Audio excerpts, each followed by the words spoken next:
Netflix's Too Much isn't just another silly, quirky rom-com. At first glance, it may look like a chaotic, loud Gen Z-flavored mess, complete with a half-dead dog in vintage petticoats, but if you dive a little deeper, it reveals itself as something way more raw, emotional, and painfully real. The show, created by Lena Dunham, blends the humor and heartbreak of messy love stories with the unpredictability of today's relationships. It's loud, honest, and sometimes totally unhinged, just like its heroine Jess. Jess is a bold, plus-sized American woman who moves to London after getting her heart shattered by her ex-boyfriend Zev. She's trying to pick up the pieces and rediscover herself in a new city, new job, and new culture that often feels alien and ridiculous. That's when she meets Felix, a typical English indie musician who is as emotionally complicated as a Rubik's Cube soaked in whiskey. Over 10 episodes, the two share a bumpy ride filled with moments of passion, miscommunication, awkward sexual tension, and more drama than a group chat full of ex-best friends. The big question that looms through the season is, do Jess and Felix actually end up together? The answer is kind of yes, but it's not that simple. Let's break it all down piece by piece. From the beginning, Jess is carrying the weight of her past. Her breakup with Zev is more than just an emotional wound. It's a full-blown identity crisis. And instead of writing in a journal like people did in the 2000s, Jess records emotional vlogs and uploads them to a secret Instagram account. Or so she thinks. Turns out these rants, directed at Wendy, the influencer Zev left her for, weren't private at all. They accidentally go semi-viral online. She claims it's just 20,000 views, but the post gets so popular that internet creator Jake Shane ends up duetting them. Whether that's a social media miracle or a scriptwriter's chaos, we'll never know. But it sets things in motion. Eventually, Wendy sees these videos and reaches out to Jess. She's in London and wants to meet. When they sit down for coffee, it's surprisingly calm, no screaming or crying. Just two women who were lied to by the same man. Wendy explains that Zev told her he and Jess had been broken up for 6 months before they got together. Jess clears the air, telling Wendy the truth, that there was serious emotional overlap. Wendy believes her and also shares that she dumped Zev. She opens up about his habit of chasing strong, successful women only to knock them down. It's a pattern. And now both of them are out of it. For Jess, this meeting is a turning point. For the first time, she sees herself clearly. She realizes she isn't just reacting to the past anymore. She's choosing what comes next. And what she chooses is Felix. Now, Jess and Felix have been complicated from the jump. They're both deeply flawed people with huge emotional needs. Felix accuses Jess of being dramatic and not communicating directly. Instead of talking to him, she posts her feelings on Instagram.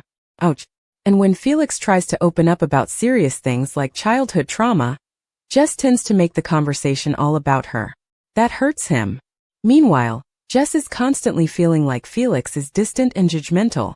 She never feels truly accepted by him. Plus, the number of exes Felix keeps popping up with doesn't exactly help. From Polly, the French just a friend, who was once the love of his life, to several other mysterious women, Jess has reason to feel insecure. Things totally fall apart when Felix breaks his sobriety after 3 years. He goes on a wild night of drinking and drugs, eventually hooking up with a random older woman who gives him cocaine and asks him to spit in her mouth from underneath, which, how does that even work? Jess, feeling confused and heartbroken, almost cheats on him with her work colleague played by Andrew Scott, who, weirdly enough, isn't even hot here. But instead of lying or hiding, Felix tells Jess everything. He confesses the next morning before heading out to a protest. That might sound cold, but it's actually one of the more honest things he does all season. And Jess?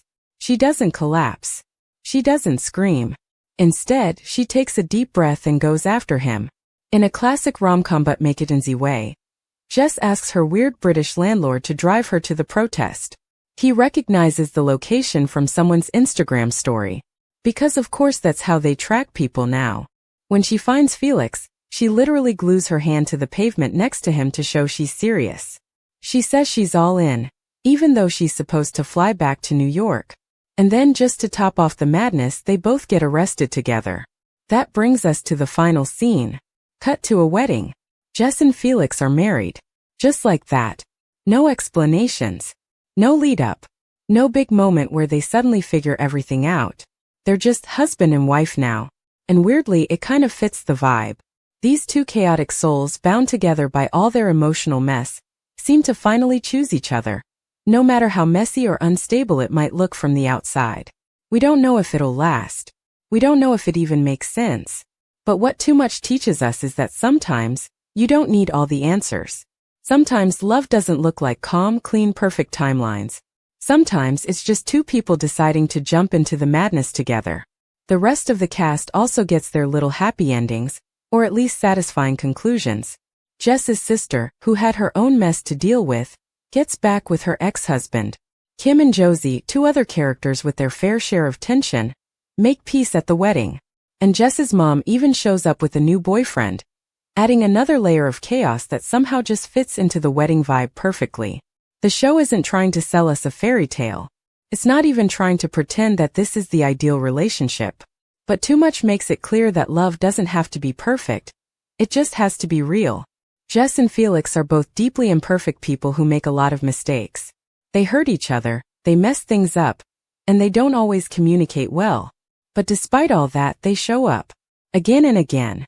And in the end, they show up for each other. The wedding isn't about proving anything to the world. It's not about tying things up with a bow.